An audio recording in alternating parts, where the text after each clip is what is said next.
Hi friends, ಎಲ್ರಿಗೂ ನಮಸ್ಕಾರ. Very good morning friends. ಇವತ್ತಿನ ಸಂಚಿಕೆಯಲ್ಲಿ ನಾವು ಅವಳಿ ನಗರ, ಕರ್ನಾಟಕದ ಅವಳಿ ನಗರ, ಹುಬ್ಬಳ್ಳಿ, ಧಾರವಾಡದ ಬಗ್ಗೆ ಸಂಕ್ಷಿಪ್ತವಾಗಿ ತಿಳಿದುಕೊಳ್ಳೋಕೆ ಹೊರಟಿದ್ದೀವಿ. ಈಗಾಗಲೇ ಹಲವು ಡಿಸ್ಟಿಕ್ಗಳ ಬಗ್ಗೆ ನಾವು ಮಾಹಿತಿಯನ್ನು ನೋಡಿದ್ದೀವಿ. ಸೊ ಇದೀಗ ಹುಬ್ಬಳ್ಳಿ ಧಾರವಾಡದ ಸರದಿ. ಹುಬ್ಬಳ್ಳಿ ಧಾರವಾಡ ಯಾವುದಕ್ಕೆಲ್ಲ ಫೇಮಸ್ಸು, ಹುಬ್ಬಳ್ಳಿ ಧಾರವಾಡದ ಜನತೆ ಅಂದರೆ ಪಾಪ್ಯುಲೇಷನ್ ಎಷ್ಟು, ಅಲ್ಲಿನ ಲಿಟ್ರಸಿ ರೇಟ್ ಎಷ್ಟು, ಇಂತಹದ್ದೆಲ್ಲ ಮಾಹಿತಿಯನ್ನು ನೋಡೋಣ ಬನ್ನಿ. ಹುಬ್ಬಳ್ಳಿ ಧಾರವಾಡ ಕರ್ನಾಟಕ ರಾಜ್ಯದ ಅವಳಿ ನಗರ ಮತ್ತು ಕರ್ನಾಟಕದ ಎರಡನೇ ಅತಿ ದೊಡ್ಡ ನಗರವಾಗಿದೆ. ಧಾರವಾಡವು ಆಡಳಿತ ಮತ್ತು ಶೈಕ್ಷಣಿಕ ಕೇಂದ್ರವಾಗಿದ್ದರೆ ಹುಬ್ಬಳ್ಳಿಯು ವಾಣಿಜ್ಯ ಕೇಂದ್ರವಾಗಿದೆ. ಹುಬ್ಬಳ್ಳಿ ಧಾರವಾಡವು ರಾಜ್ಯಕ್ಕೆ ಮತ್ತು ರಾಷ್ಟ್ರಕ್ಕೆ ವಾಣಿಜ್ಯ ಮತ್ತು ಸಾಂಸ್ಕೃತಿಕ ಎರಡರಲ್ಲೂ ತನ್ನ ಕೊಡುಗೆಗಳನ್ನು ನೀಡುತ್ತಿದೆ. ಅವಳಿ ನಗರಗಳು ರೈಲು ಮತ್ತು ರಸ್ತೆ ಎರಡರಲ್ಲೂ ಉತ್ತಮ ಸಂಪರ್ಕ ಹೊಂದಿವೆ. ಇದು ಕರ್ನಾಟಕದ ಏಕೈಕ bus rapid transit system BRTS ಅನ್ನು ಹೊಂದಿದೆ. 2011ರ ಜನಗಣತಿಯ ಪ್ರಕಾರ ಅವಳಿ ನಗರದ ಜನಸಂಖ್ಯೆ 9,43,857 ಆಗಿದೆ.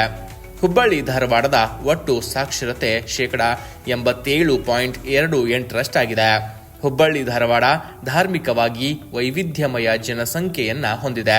2011ರ ಜನಗಣತಿಯ ಪ್ರಕಾರ ಜನಸಂಖ್ಯೆಯ 67.44% ಹಿಂದೂಗಳು ಇಲ್ಲಿದ್ದರೆ 27.15% ಮುಸಲ್ಮಾನರು ಮತ್ತು 2.79% ಕ್ರಿಶ್ಚಿಯನ್ ಮತ್ತು 1.61% ಜೈನರು ಮತ್ತು 1.1% ಇತರ ಧರ್ಮದವರು ಈ ನಗರದಲ್ಲಿ ವಾಸವಿದ್ದಾರೆ.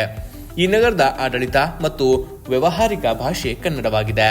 ಹುಬ್ಬಳ್ಳಿ ಧಾರವಾಡವು ಕರ್ನಾಟಕ ರಾಜ್ಯದ ಎರಡನೇ ಅತಿ ವೇಗವಾಗಿ ಬೆಳೆಯುತ್ತಿರುವ ನಗರವಾಗಿದೆ ಮತ್ತು ರಾಜ್ಯ ರಾಜಧಾನಿಯ ನಂತರ ಕರ್ನಾಟಕದಲ್ಲಿ ಕೈಗಾರಿಕಾ ಕೇಂದ್ರವನ್ನ ಅಭಿವೃದ್ಧಿಪಡಿಸುತ್ತಿರುವ ನಗರವಾಗಿದೆ. ಇನ್ನು ಹುಬ್ಬಳ್ಳಿ ಧಾರವಾಡಕ್ಕೆ ನೀವು ವಿಮಾನ, ರೈಲು ಮತ್ತು ರಸ್ತೆ ಮಾರ್ಗದಿಂದಲೂ ತಲುಪಬಹುದಾಗಿದೆ. ಹುಬ್ಬಳ್ಳಿ ರೈಲು ನಿಲ್ದಾಣವು ವಿಶ್ವದ ಅತಿ ಉದ್ದದ ರೈಲ್ವೆ ಪ್ಲಾಟ್ಫಾರ್ಮ್ ಹೊಂದಿರುವ ಗಿನ್ನಿಸ್ ಬುಕ್ ಆಫ್ ವರ್ಲ್ಡ್ ರೆಕಾರ್ಡ್ಗೆ ಸೇರಿದೆ. 1,507 ಮೀಟರ್ ಉದ್ದದ ವೇದಿಕೆಯನ್ನ ಪ್ರಧಾನಿ ನರೇಂದ್ರ ಮೋದಿಯವರು ಉದ್ಘಾಟಿಸಿದ್ರು. ಇದಿಷ್ಟು ಹುಬ್ಬಳ್ಳಿ ಧಾರವಾಡದ ಮಾಹಿತಿಯಾಗಿತ್ತು, ಸಂಕ್ಷಿಪ್ತ ಮಾಹಿತಿಯಾಗಿತ್ತು. ನಿಮಗೆ ಇದರಿಂದ ಒಂಚೂರು ಮಾಹಿತಿ ಸಿಕ್ತು ಅಂತ ಅನ್ಕೊಳ್ತಾ ಈ ಸಂಚಿಕೆ ಇಲ್ಲಿಗೆ ಮುಕ್ತಾಯಗೊಳಿಸ್ತಾ ಇದ್ದೀನಿ. ಮುಂದಿನ ಸಂಚಿಕೆಯಲ್ಲಿ ಮತ್ತೆ ಭೇಟಿಯಾಗೋಣ. ನಮಸ್ಕಾರ.